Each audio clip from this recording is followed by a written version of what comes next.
బీభత్సమైన చలిలో బయలుదేరాను 4 గంటల షోకి. చలి అంతా పోయి నరాలన్నీ తెగిపోతున్నాయేమో అనిపించేస్తుంది. ప్రతి షాటు ఆ ప్రభాస్ గారు, ఈ అమ్మ ప్రభాస్ గారు నీడ, ఆ నీడను చూస్తేనే ఆ బీజిఎంకి మనకి షివరింగ్ వచ్చేస్తుంది. ఒకటేంటంటే దడొచ్చేస్తుందండి ఆ బీజిఎంకి. సినిమాలో సీన్లు చూస్తుంటే దడొచ్చేస్తుంది. ఫస్ట్ హాఫ్ అంతా కూడా సినిమా ఆ రివీల్ చేసే క్యారెక్టరైజేషన్ రివీల్ చేయడం కానీ, అసలు ప్రభాస్ గారి లుక్స్ కానీ, ఫైట్స్ కానీ, ఆ ఫ్రెండ్కి ఇచ్చే వాల్యూస్ కానీ, ఫ్రెండ్ మీద ఎవడని చెయ్యేస్తే తలకాయ నరికేస్తాడు, ఫ్రెండ్ అని టచ్ చేస్తే నరికేస్తాడు. అంటే అదొక రకంగా అయిపోతాడు. క్యారెక్టరైజేషన్ అలా డిజైన్ చేస్తాడు. క్రియేటర్ అండి నిజంగా. అలాంటి క్రియేటర్స్ ఎవరో ఉంటారు చెప్పాలంటే. రాజమౌళి గారు, మన ప్రశాంత్ నీల్ గారు. అసలు మనకి ఎక్కడ సస్పెన్స్లో వదిలేసాడంటే సినిమా చూస్తే మాకు అర్థమైపోతుంది. ఎమ్మటే డైరెక్ట్గా బార్కి వెళ్ళిపోయి ఎందుకురా ఇలా సస్పెన్స్లో వదిలేస్తే ఏం జరుగుతుంది, మళ్ళీ ఎప్పుడు వస్తుంది, మళ్ళీ అది వెయిటింగ్. ఆ వెయిటింగ్లో మళ్ళీ ఒక 2 సంవత్సరాలు ఆగాల్సి వస్తుంది మా సినిమా కోసం. బట్ సినిమాలో అసలు విజువల్స్గా విజువల్స్గా అసలు చూస్తుంటే అసలు పిచ్చెక్కిపోతుంది అనమాట. ఎందుకంటే మనకి హాలీవుడ్ మూవీ చూస్తున్నామా, కోలీవుడ్ మూవీ చేస్తున్నాం, అన్ని కలగమూలగం కలిపేసాడండి. అసలు ఆ గన్స్ కానీ, ఆ ఫైట్స్ కానీ అసలు నెక్స్ట్ లెవెల్ చెప్పాలంటే. అంటే హీరోయిన్ క్యారెక్టరైజేషన్ అయితే మాత్రం చాలా బ్రహ్మాండంగా ఉంది. ఒక స్టోరీని రివీల్ చేయడానికి అసలు ఏం జరుగుతుంది చూసి వాళ్ళకి అర్థం కావడానికి తన మధ్యలో వాయిస్ ఓవర్ అనేది బాగా ఇచ్చింది. అంటే తను చెప్పుద్ది మనకు అర్థమయ్యేలాగా.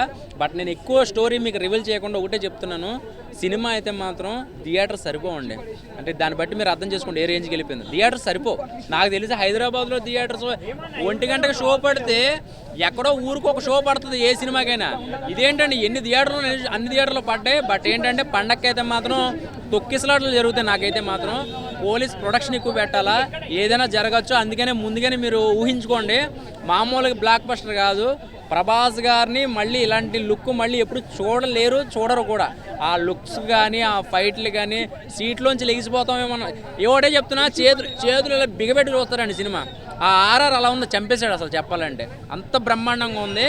ఇంకొకటి ఏంటంటే నేను చెప్తున్నాను కదా, ఒక కుర్చీ కోసం వేట పార్ట్ 2లో ఉంటుంది. నేను చెప్పినట్టే వస్తాడు ఇంకో ప్రభాస్. అది అంతే. ఓవరాల్ రేటింగ్ అసలు ఇంతలా చెప్పాక రేటింగ్ గురించి ఎలా మాట్లాడుతారు, 5కి 5 ఇచ్చేస్తాను నేను. అయితే బ్రహ్మాండంగా ఉంది. అసలు మంచిగా లేదని ట్రోల్ చేసే వాళ్ళకి, ట్రోల్ చేసేవాడు చూస్తే నీ అమ్మ అనవసరంగా ప్రభాస్ గారిని ట్రోల్ చేసిన బాధపడతాడు నిజంగా చెప్పాలంటే. అంత ఇదిగా ఉంది. అసలు ఆ క్యారెక్టరైజేషన్ ఏంటండి బాబు, అసలు కంట్రోల్ చేయలేకపోయాడు. అసలు ఆ ప్రశాంత్ నీల్ గారు ఎలా తీసారో తెలియదు. ఆ క్యారెక్టరైజేషన్ డిజైన్ ఏంటండి బాబు. అసలు ఒక ఫ్రెండ్షిప్ కోసం ఇలా కూడా చేయొచ్చా? ఇలా కూడా ఉంటుంది సినిమా. అసలు ఒక మెకానిక్ నరుకుడు ఒక మెకానిక్ ప్రభాస్ గారికి గన్ ఎలా వాడాలో చెప్తున్నాడు ఒకడు. ఆ సీన్ కూడా అదే ఎక్కువ చెప్పలేకపోతున్నానండి. ఏ సీన్లు చెప్పలేకపోతున్నాను నేను, దాచేస్తాను. మీరు వచ్చి థియేటర్కి వచ్చి చూసేయండి.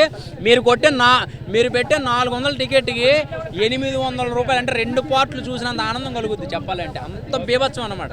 ఇది ఒక బీభత్సం. ఇది చెప్పలేము మామూలుగా, ఒక బీభత్సం. ప్రభాస్ గారు మీరు ఇంకా హ్యాపీ అండి. ఇంకా చెప్పాలంటే మీకు స్ట్రెస్ లేదు. ఇంకా అంటే ఆడియన్స్కి ఒక మంచి సినిమా ఇవ్వాలి, డిసప్పాయింట్ చేస్తున్నామని ఒక థాట్లో ఉన్నారేమో.